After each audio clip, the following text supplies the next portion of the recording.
अस्सलाम वालेकुम दोस्तों। आज मैं आपके लिए एक ऐसी कमाल की हैरान कर देने वाली रेसिपी लेकर आई हूँ कि अगर आप अपने घर वालों को खुश करना चाहते हैं तो बस ये रेसिपी फ़ौरन से अभी बना लें।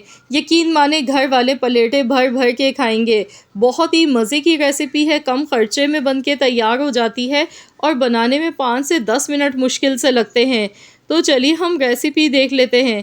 ये मज़ेदार सी यूनिक रेसिपी बनाने के लिए आप देख सकते हैं मैंने यहाँ पर केरी ली है। आजकल कच्चे आम का मौसम है, केरियाँ बहुत अच्छी मार्केट में मिल रही हैं, तो क्यों ना इनसे बहुत ही मज़ेदार सी रेसिपीज़ बना के तैयार की जाए। आज की जो रेसिपी है ये नई रेसिपी तो मैं इसे नहीं कहूँगी, क्योंकि ये काफ़ी पुराने दौर में इसी तरीके से ये बनाई जाती थी रेसिपी, जो मैं आप लोगों के साथ शेयर करने वाली हूँ। जो हमारी नानी दादी थी उनके दौर की ये रेसिपी है। आपने करना क्या है, कैरी लेनी है, इसे छीलकर इस तरह से आपने इसकी कटिंग करनी है। पतले पतले स्लाइस में इस तरह से काट लीजिएगा। इसके साथ मैंने 1 कप सूजी ली है। अब कढ़ाई में सबसे पहले घी लेंगे, 2 टीस्पून भर के घी के लेंगे। इसमें सूजी डालेंगे। अब 1 कप मेरे पास सूजी है, 150 ग्राम मैंने सूजी ली है।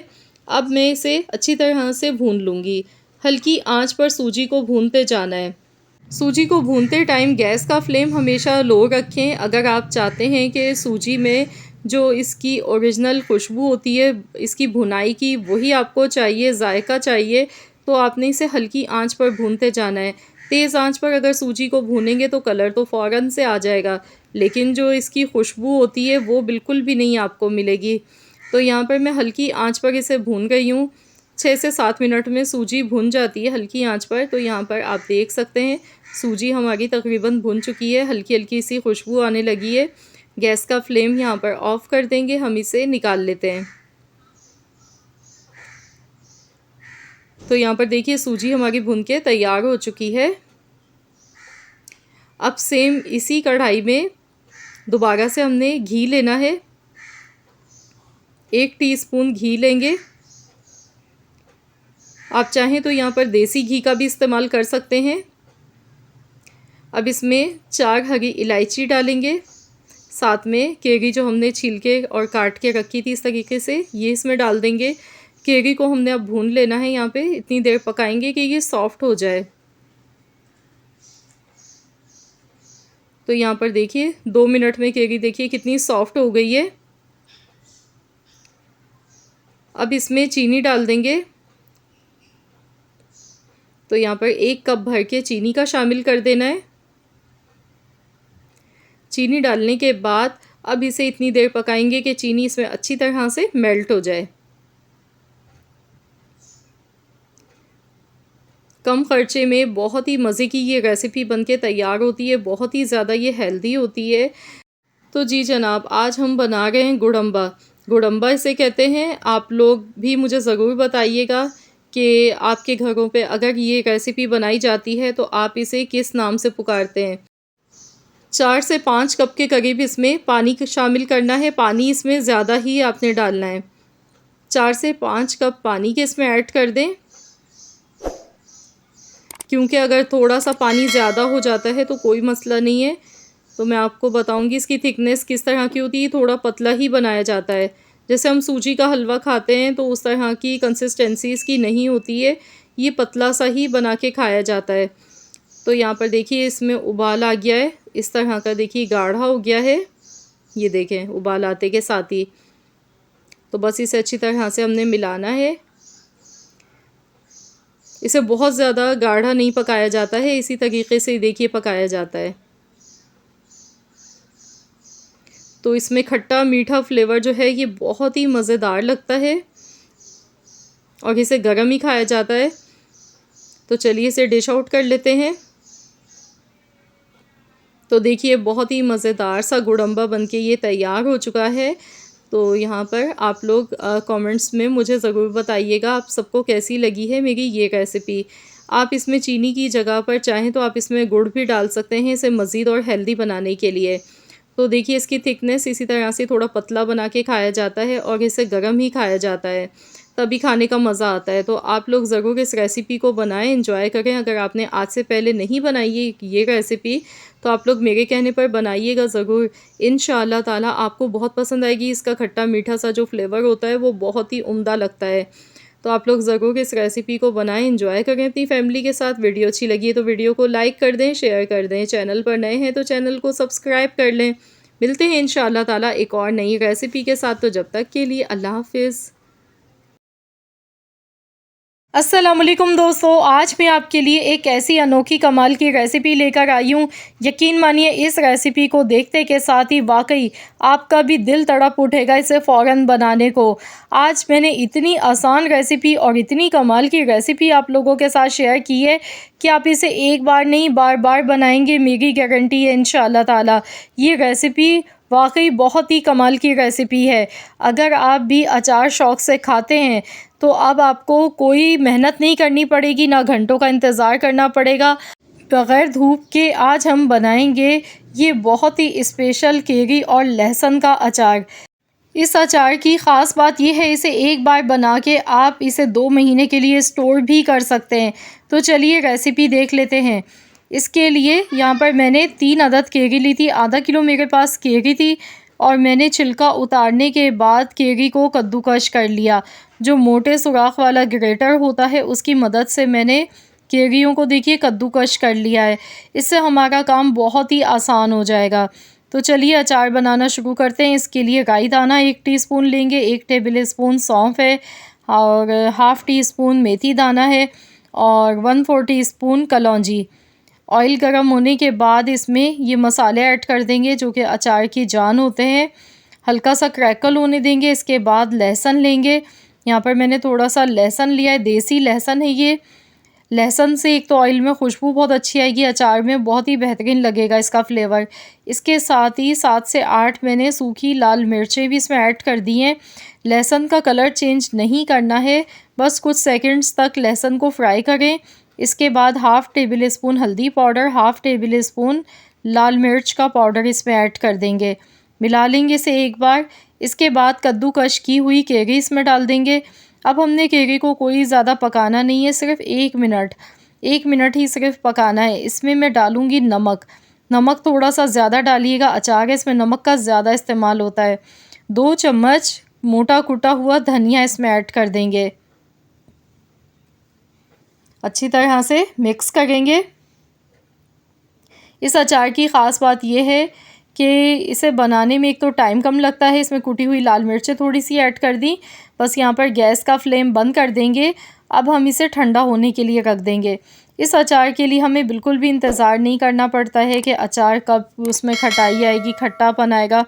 तो ये जैसे ही आप बनाएंगे इंस्टेंट ही ये खट्टा आपको मिलेगा अचार। इसमें खटास भी होगी, मसालों का फ्लेवर भी होगा और बहुत ही उम्दा मकसद आपका ये अचार बन के तैयार होगा। तो मेरे कहने पर आप लोग ज़रूर ये रेसिपी आज़मा कर देखिएगा। यकीन मानिए अगर आप अचार शौक़ से खाते हैं तो गर्मियों के लिए बहुत ही बेस्ट आइडियल ये रेसिपी है। इतना आसान अचार भी बन सकता है, आपकी सोच से भी ज़्यादा आपको ये बेहतरीन रेसिपी लगेगी। मिनटों में देखिए मैंने बना लिया, बिल्कुल भी टाइम नहीं लगा और आप देख सकते हैं कितना बेहतरीन ये अचार हमारा बनके तैयार हुआ है। तो यहाँ पर आपको अगर मेरी ये वीडियो पसंद आई है तो इस वीडियो को लाइक ज़रूर कीजिएगा। आप इसे गर्मा गर्म पराठों के साथ, दाल चावल के साथ या किसी भी सब्ज़ी के साथ सर्व कर सकते हैं या फिर इससे पूरा अपना खाना भी खा सकते हैं। और आपने इस अचार को बनाने के बाद फ्रिज में रखना है। किसी भी एयर टाइट बॉक्स में आप इसे या जार में रख सकते हैं। ये बिल्कुल भी ख़राब नहीं होगा फ्रिज में, लेकिन आपने रखना है। ऑयल का इस्तेमाल थोड़ा सा ज़्यादा करना है अगर आप इसे लॉन्ग टाइम के लिए सेव करना चाहते हैं। तो आप देख सकते हैं मैंने ये जो अचार बनाया है ये ऑयल में भीगा हुआ है, तो इससे ये होगा इसकी शेल्फ़ लाइफ बढ़ जाती है। अगर आप 2-3 दिन सिर्फ स्टोर करना चाहते हैं तो फिर आप कम ऑयल में भी बना सकते हैं इस अचार को। तो ज़रूर आप लोग इस रेसिपी को ट्राई करें, अपना फ़ीडबैक मेरे साथ शेयर करें। मिलते हैं इंशाअल्लाह ताला एक और नई वीडियो के साथ। तो जब तक के लिए अल्लाह हाफ़िज़। अस्सलामुअलैकुम दोस्तों, आज मैं आपके लिए बहुत ही मज़ेदार कच्चे आम की खट्टी मीठी चटनी बनाने की रेसिपी लाई हूँ। आज मैं आप लोगों के साथ एक ऐसा तरीका शेयर करने लगी हूँ कि इसके आगे आपको बाकी सारे तरीक़े बेकार लगेंगे। बहुत ही आसान रेसिपी है, खाने में इतनी मज़े की है कि आप इसे एक बार बनाएंगे ना आपका दिल चाहेगा कि आप इसे हर रोज़ बनाएं। बहुत ही मज़े की चटनी है ये। तो चलिए हम रेसिपी देख लेते हैं किस तरीके से हमने ये चटनी बना के तैयार की है। इसके लिए यहाँ पर मैंने 2 अदद मैंने केरियाँ ली थी और मैंने इन्हें छिलका उतारने के बाद ग्रेटर की मदद से ग्रेट करके लिया है। केरी जो है वो तकरीबन 400 ग्राम थी मेरे पास। तो यहाँ मैंने जो मोटे सुराख वाला ग्रेटर होता है, इसकी मदद से मैंने केरियों को अच्छी तरह से ग्रेट करके ले लिया। तो आपने भी मोटे सुराख वाले ग्रेटर की मदद से केरियों को ग्रेट कर लेना है। इससे योगा की चटनी आपकी इंस्टेंट बन जाएगी, ज़्यादा टाइम नहीं लगेगा।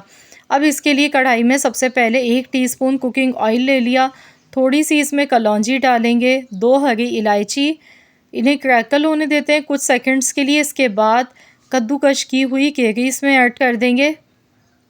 अब इसे कुछ सेकंड्स के लिए हमने चम्मच चलाते हुए इसी तरह से पहले पकाना है। तो ये चटनी आप एक बार बना लें, आप इसे कई महीनों के लिए स्टोर कर सकते हैं, ये बिल्कुल भी ख़राब नहीं होगी। तो यहाँ देखिए मैंने इसे कुछ सेकंड्स के लिए पका लिया। इसमें कुछ मसाले ऐड करेंगे। सबसे पहले लाल मिर्च का पाउडर इसमें जाएगा 1/4 चम्मच, पिसा हुआ ज़ीरा इसमें डाला है 1/4 चम्मच, नमक थोड़ा सा इसमें डाल दिया है, इससे जायका अच्छा आएगा। तो नमक भी मैंने इसमें बहुत कम डाला है, 1/4 चम्मच ही नमक इसमें ऐड किया है। अब इसे अच्छी तरह से मिला लेंगे। तो इसमें चटपटा सा फ्लेवर भी आएगा, खट्टा मीठा चटपटा फ्लेवर इसका बहुत ही मज़े का लगेगा। तो यहाँ इसे अच्छी तरह से हमने मिक्स कर लेना है। अब इसमें हम डालेंगे चाट मसाला। तो यहाँ पर मैंने आधा चम्मच चाट मसाला पाउडर ले लिया है, इससे बहुत ही बेहतरीन सा इसका फ्लेवर हो जाएगा। तो यहाँ आप देख सकते हैं केरी हमारी सॉफ्ट हो गई है एकदम। अब इसमें चीनी शामिल कर देंगे। तो मैंने यहाँ पर 1.5 कप चीनी ली है, 1.5 कप चीनी का ऐड कर दिया है इसमें। अगर आप वज़न से नाप के लेंगे तो 300 ग्राम इसमें मैंने चीनी ऐड की है। मिक्स कर लेंगे इसे हल्की आंच पर। गैस का फ्लेम लो कर देंगे। अब हमने इसे हल्की आंच पर ही पकाना है। तो इसे अच्छी तरह से चम्मच चलाते हुए देखिए मैंने मिक्स कर लिया है। अब इसमें कलर के लिए कि दिखने में खूबसूरत लगे तो मैं ऑरेंज फूड कलर इसमें थोड़ा सा शामिल कर रही हूँ। पानी में मिक्स मैंने कर लिया। ऑरेंज फूड कलर बिल्कुल ऑप्शनल है, अगर आप चाहें तो डालें, चाहें तो स्किप कर दें। बस इससे दिखने में कलर इसका चटनी का खूबसूरत लगेगा। तो यहाँ देखिए चीनी जैसे ही इसमें हल होती है तो आपको काफ़ी ज़्यादा इसमें पानी दिखने लगेगा। अब हमने इसे हल्की आंच पर पकाना है। तकरीबन इसे पका लेंगे 10 मिनट के लिए। तो यहाँ पर अभी ये चटनी हमारी पक के बिल्कुल तैयार हो चुकी है। अब इसे ठंडा होने के लिए रख देते हैं। तो यहाँ देखिए ठंडे होने के बाद ये देखिए गाढ़ी हो जाती है। तो मैंने भी इसे रूम टेम्परेचर पर ही रखा था। 15 मिनट के बाद आपको दिखा गई हूँ ठंडा होने के बाद। ये देखिए अगर हम इसे फ्रिज में रखते हैं तो ये मज़ीद और गाढ़ी हो जाती है। तो बहुत ही मज़ेदार सी चटपटी ये हमारी चटनी बनके तैयार हो चुकी है। तो चलिए इसे सर्व कर लेते हैं। अगर आपके घर पर सालन बना हुआ नहीं है तो आप इससे अपना खाना भी खा सकते हैं। ये रोटी के साथ भी बहुत मज़े की लगती है, या फिर आप इसे ब्रेड पर लगा कर खाएँ जैम की तरह, बहुत ही उम्दा लगती है। वैसे ही आप खा लें तो ये बहुत ही ज़्यादा फ़ायदेमंद भी होती है और आप इसे एक बार बना के स्टोर भी कर सकते हैं कई महीनों के लिए। आपने इसे फ्रिज में रखना है, ये बिल्कुल भी ख़राब नहीं होती है। तो यकीन मानिए ये चटनी जिसे ही बना के खिलाएंगे ना वो इसका फ़ैन हो जाएगा। आपको अगर मेरी ये वीडियो पसंद आई है तो वीडियो को लाइक कर दें, शेयर कर दें। चैनल पर नए हैं तो सब्सक्राइब कर लें। मिलते हैं इंशाअल्लाह ताला एक और नई वीडियो के साथ। तो जब तक के लिए अल्लाह।